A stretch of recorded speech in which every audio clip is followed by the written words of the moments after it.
that audience excludes nobody. I think a children's book is a book that you can read at any age.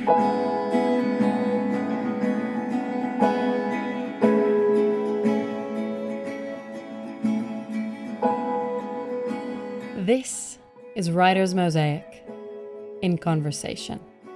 Writer and activist Sita Brahmachari talks to novelist S.F. Said about needing to tell the truth in his work.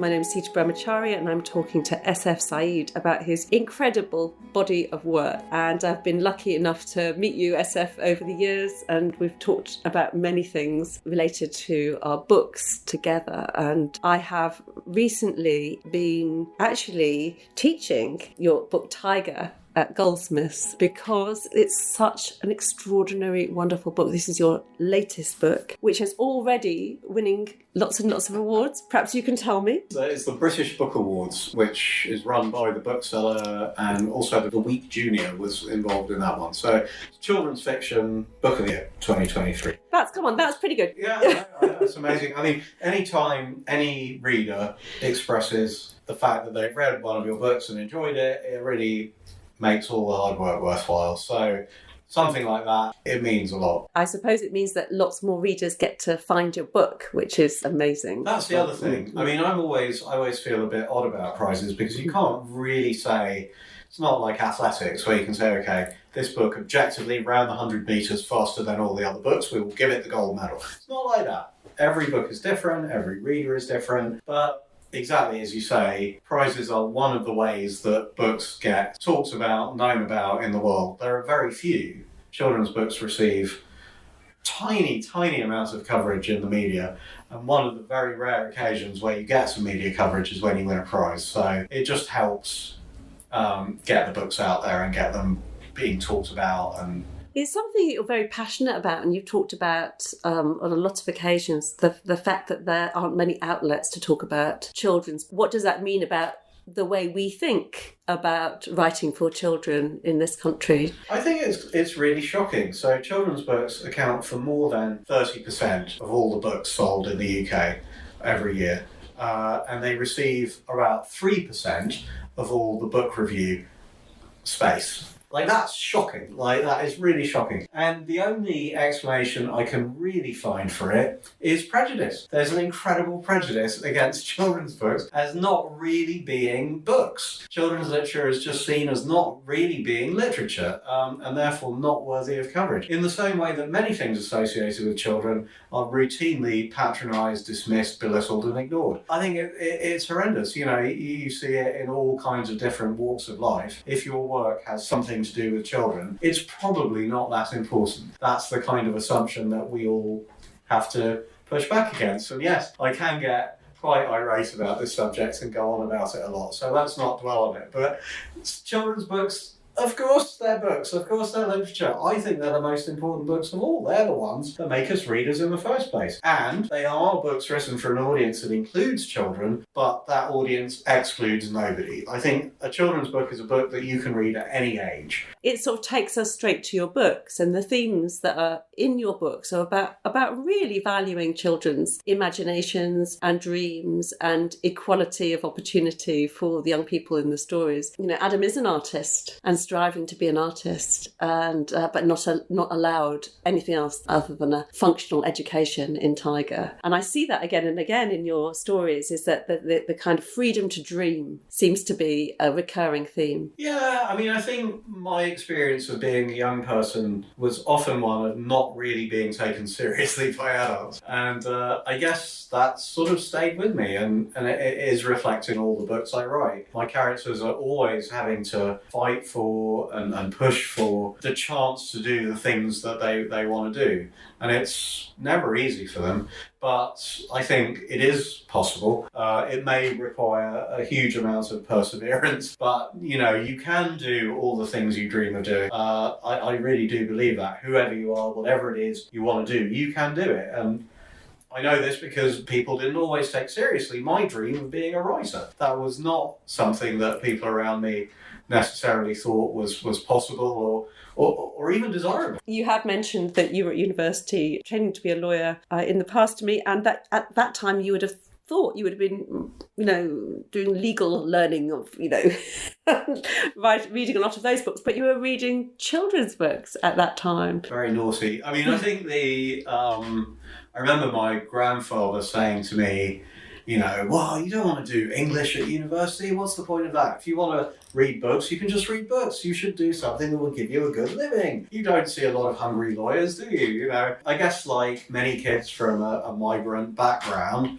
the idea of a good, solid profession was something I was very much encouraged to pursue. And for some reason, it was thought in my family that law would be something that would work for me, and it just wasn't. I could tell from day one of my law degree this really wasn't me, but I was never really allowed to kind of leave it. I ended up getting a law degree. I never practiced. I never became a lawyer. I used to work at law firms in the holidays, and it just, it was very apparent to me this wasn't what I was supposed to be doing. So any opportunity I could get, I would do the things I felt I was supposed to be doing, which in my case, yes, involved reading children's books and comics and watching movies and anything with a story in it. You are interested in parallel worlds, how we could take many paths to different places in one lifetime, or indeed how there could be many ways of people living at the same time through different portals. That is, in Phoenix, one of the things that you explore. Yeah, I mean, I love the idea that we have now, thanks to science, that this could be real. There really could be an infinite number of parallel worlds, and every time you face a choice or a decision, every time things could go two ways, they do. Wow, what an idea, So I just find that an incredibly powerful and liberating idea. I've spoken to a lot of authors about, what particularly are the ingredients that go into to being a children's author and the passion to write stories for children. And as you were speaking just then, you were talking about, infinite possibilities, and you were smiling. And,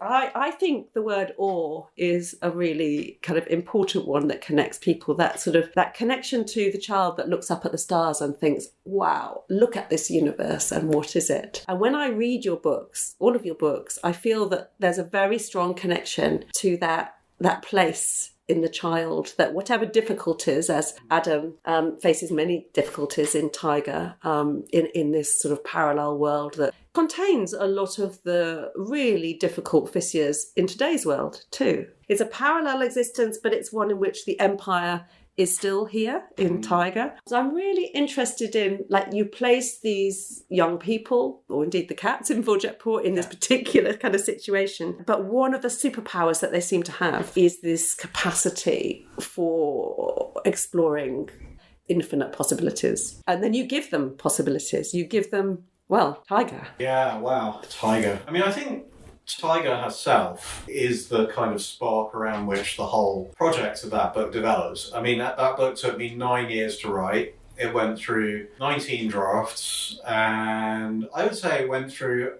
at least 3 different worlds. Because of the inspiration of William Blake's great poem, The Tiger, which I read when I was at school, always my favourite poem. And that, as I say, is the thing at the heart of the book. That kind of led me into looking at Blake's life and times, 18th century London, a world in which empire is very much up and running and slavery is very much a going concern, and there are workhouses and public executions. And I just thought that was kind of taken for granted in Blake's time. There weren't a huge number of people going, this is horrific. Blake was one of them. Blake actually produced some very powerful art in the abolitionist cause. But, at his time, that kind of was a minority view that grew until it eventually overwhelmed the system. But I just thought, what would it be like to be in that world? I'm glad that the world of Tiger feels kind of real to you, and also that it has things to say about our world. Because I think the legacies of all those things, that William Blake inhabited a world where they were current, they're still very much with us. I don't think the legacy of empire has really been dealt with at all. We've barely begun. And the same with slavery. And, these things are still very much with us today. So, very poignantly in your book, a young black slave child is hung. It is mythical and it is beautiful storytelling, page-turning storytelling, but it also doesn't sort of give a saccharine story of what some of those legacies are. I hope not. I mean, I think when I was a child myself, my favourite books were the ones that were honest, even if they were a bit controversial for being so.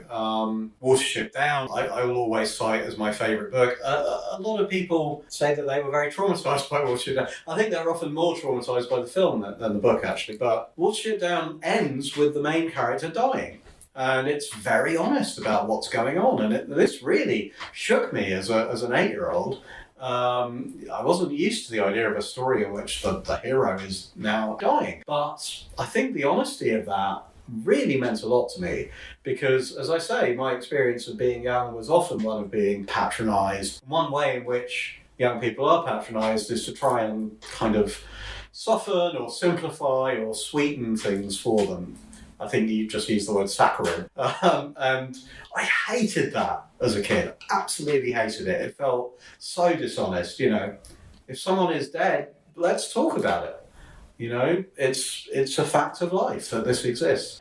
And I think if you're trying to tell a story about things like slavery and empire, I think you've got to be honest about what those things involved. I would never put something into a book just that was kind of gratuitously violent for the sake of it at all. I mean, I think really, really hard about the ethical implications of trying to tell stories that other people are going to read. But I think writers, and especially writers for young people, do have a very, very high and important ethical obligation to tell the truth. I think truth is really, really important. And if you're going to be dealing with something like slavery, I think you've got to tell the truth about it, what it really meant. You talked earlier about Blake, and of course Blake was, he was sort of out there creating his own mythology. And in your story, Tiger, you have Urizen. Urizen? I don't know how to pronounce it. Nobody really knows. Yeah. I mean, Blake invented that word. In your story, there is, the brilliantly named Sir Mortimer Maldehyde, which obviously has something to do with formaldehyde. But who's a kind of Urizen who's trying to sort of suck all of the power from the world, just as Tiger is trying to sort of lift the spirits of the world. So there are these kind of oppositional forces in the story. I wonder how, young people have been responding to those really big themes in Tiger. I mean, it's still pretty early days. Tiger was only published about, 6-7 months ago now. So it's only just finding its way out into the world. I have begun to hear from people who are reading it, both as individuals and sort of in groups, for example, when a book is read in class. And so far, I have heard that a lot of really interesting conversations have come out of it. It's led people to all kinds of discussions and debates, and that's wonderful. That's brilliant. I love that. I've also heard, I'm always a little bit surprised, at the range of ages of people who might read a book. So my publishers will tell you Tiger is for 9 and up, age 9 and up, with no upper limit. I absolutely resist the idea of an upper limit. But what does that mean? That's really meaningless to me. But yeah, the other day I was doing an event at a festival, and 2 parents who are in their 40s and 30s said they were reading it with their 10-year-old and 6-year-old, and they were all enjoying it in different ways, apparently. I was kind of amazed, on the one hand, a 6-year-old really is enjoying Tiger, but apparently she was, as part of a family experience, as a shared narrative.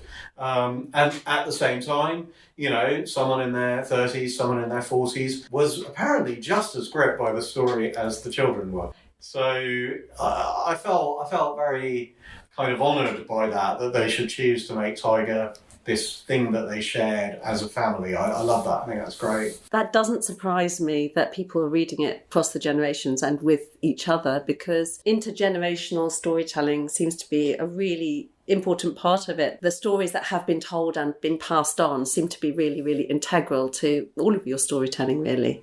In Dvořák Pur, I think at the beginning of that story, there is the old stories are being passed down. Yeah, there are stories within stories. There's always, I think, a kind of a mythology within the story in my books, which, again, I can really only trace back to Watership Down. The rabbits tell each other these myths about their legendary ancestor, El Ahrar. And these myths completely blew my mind when I read that book at the age of 8, not least because El Ahrar looks a lot like Arabic, and as somebody with an Arabic name myself, I don't think I'd ever seen something that looked like Arabic in a book, at that time. Yeah, stories within stories, it seems to be a very deep in my idea that within the story there should be stories that are being passed on.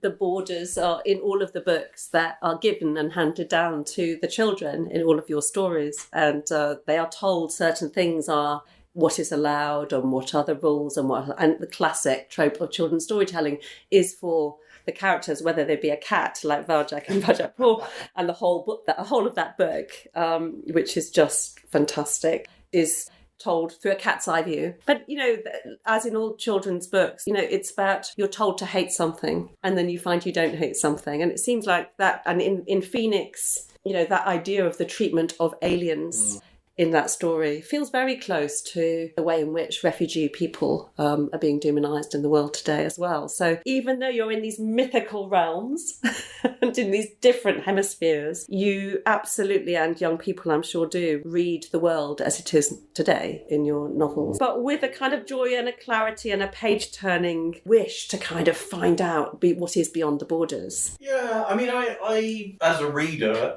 often resist overt didacticism. I feel like, if the writer is just hammering home a message, I struggle with it a bit. If, on the other hand, they have kind of digested that message into a story that has characters that I can care about, maybe even fall in love with, they take me to places that are kind of interesting and, they give me sensory experiences that I might not necessarily have had before. They can do anything. They can tell me anything they like. You put it into a nice story and I'll go with you anywhere. So I feel like as a writer, that's very much got to be my job. I probably do start from a place of having things I would like to pass on or say to readers, things that I think are important. But almost all the work of the writing goes into trying to find a form that will make that pleasurable and not like being hit over the head with a hammer. It feels like an immersion reading the stories. You just, I read Dvořák Pur and I'm completely immersed in the cat's world and also in the dreaming spaces of Mesopotamia, which is present-day Iraq. Yeah, Mesopotamia is the ancient name of Iraq where a lot of my family are originally from. Having grown up in 1970s London, Iraq wasn't really a place anybody had heard of, particularly at that time. Later, of course, it became associated mainly with war. But when I discovered Mesopotamia, which was highly venerated in places like the British Museum, this is the cradle of civilization. This is agriculture, this is cities, this is writing. The oldest writing in the world is Mesopotamian. It's like, hang on, that's us. We invented all of this. Cities, writing, agriculture, all that's unbelievable. So that was quite eye-opening for me, and I think Mesopotamia has always had a very special place in my heart. And I think when I was writing Dvořák Pur, I wasn't deliberately trying to find a way to talk about that stuff. I was just, his origins are going to be as cool as I can imagine. What's the coolest thing I can think of? Mesopotamia. But it turns out, obviously, that connects to all of this stuff. So, and of course, it connects to my own biography. So I felt like in Tiger, for the first time, it wasn't cats and dogs, it wasn't humans and aliens, it's here's a kid of Middle Eastern background. In a version of London. Yes, I mean, it is an alternate world, but as you say, here's Tottenham Court Road, here's a checkpoint that all the foreigners have to go through. I always wanted to do a sci-fi space epic, partly because I love them, but partly because that idea of aliens is so resonant and, has so much to say about otherness in our world and the idea of other worlds, obviously. What's that all about, So I couldn't resist doing that. And that might look like a very different project to what I'm doing with Varjatpur or with Tiger, which at least have cats of some sort in common. But I think if you think of the books in terms of the politics of us and them, you see it's more or less the same story again and again. I think those central themes of belonging and inheritance and value, you can see them in all of your stories. It'd be really lovely to hear you read a little bit from Tiger, a story that I believe to be an absolute classic of children's storytelling and that I will read again and again and again. Thank you. That means a lot. After 9 years of writing, you can't imagine how much it means. When I think about Tiger, I'm just filled with this incredible sense of hope and warmth for the world. So let's hear a little bit of Tiger. So I'm just going to read the very beginning of the book. It happened in the 21st century, when London was still the capital of an empire and the empire still ruled the world. Chapter 1. It was the week before midwinter. The rain was lashing down and the narrow streets of Soho were deep with puddles. Although it was midday, the sky over London was iron grey. Clouds of smoke hung heavy up above, as always. Adam Alhambra wasn't looking up at that bleak midwinter sky. He was looking at the checkpoint ahead of him and shivering. He huddled into his coat, but the wind cut through it like a whip. And that wasn't the only thing that made him feel cold. He could see the soldier there, behind the metal bars and railings. He could hear his stern voice, turning people back from the boundary that separated Soho from the rest of London. As Adam watched, biting down on his pencil, a whole family was being marched away at gunpoint, not allowed to leave the ghetto. Next! And now it was his turn. Adam put his pencil behind his ear and stepped up for inspection, under a row of Union Jacks and a portrait of the Emperor. The soldier was a guardsman in a red coat with a bristling white moustache. He looked Adam up and down, taking in his skin, his hair, his eyes. The fact that everything about him was just a little different, just a little darker. Then he looked at Adam's papers, saw his name, and here it came. Alhambra, said the soldier. And where are you from, boy? London, sir, said Adam, trying to sound calm and failing. You know what I mean, said the soldier. Where are you really from? Adam looked down. My parents came here from the Middle East, sir, he said, but I've lived in London all my life. The Middle East? The soldier frowned. Isn't that where camels used to come from? Camels, said Adam, mystified. I don't know, sir. I don't know anything about the Middle East. I'm just doing deliveries for my family's shop, Alhambra and Company. They're depending on me to do them. He held up his bag to show the soldier the parcels that were packed so carefully inside. Where are the shop's papers? Said the soldier. Oh, right here, sir. Adam fumbled in his pocket for the documents. But as he pulled them out, a little scrap of paper fell out with them and fluttered to the floor. Adam's heart thumped. Quick as he could, he scooped it up and shoved it back into his pocket. Was that a drawing? Said the soldier. What do you think you are, an artist? Adam's cheeks burned. His mouth went dry. No, sir, of course not, he said. Please, here are the shop papers, see? The soldier gave him a long, hard look. He looked at the documents even longer and harder. But finally, he grunted and waved Adam through. Go on then, camel boy, he said. Don't start any trouble. Thank you, sir, Adam made himself say as he went through the checkpoint and came out onto Oxford Street. Here, on the other side of the checkpoint, everything was different. People were shopping on the wide open street. Adults were going to work. Children were going to school. No one was stopping them, searching them, asking them questions. For a moment, he wished he could be one of them. Just an ordinary British boy on his way to school. Someone who could go anywhere he wanted and do anything he dreamed. But he was a foreigner and he had a job to do.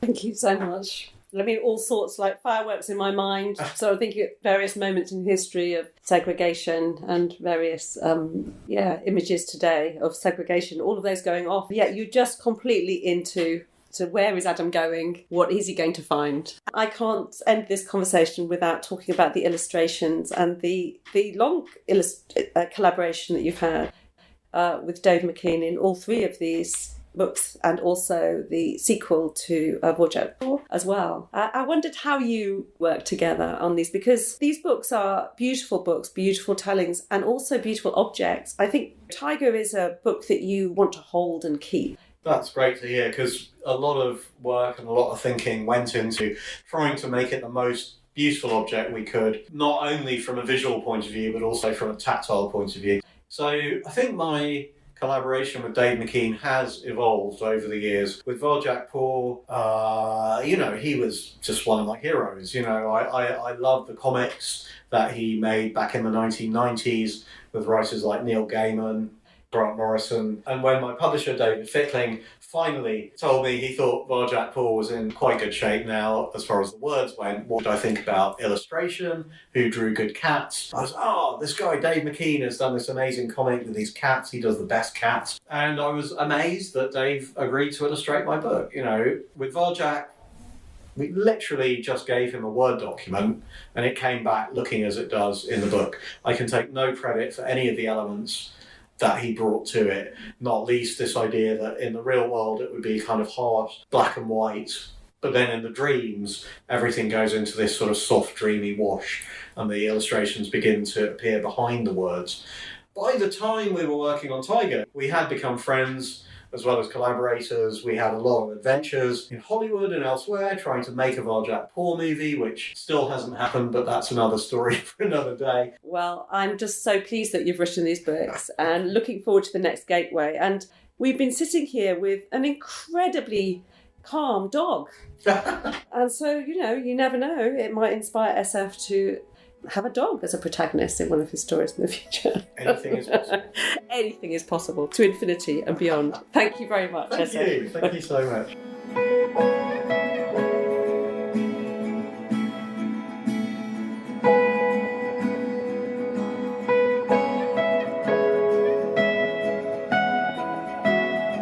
SF Said was in conversation with Sita Brahmachari. To hear more writers, go to writersmosaic.org.uk.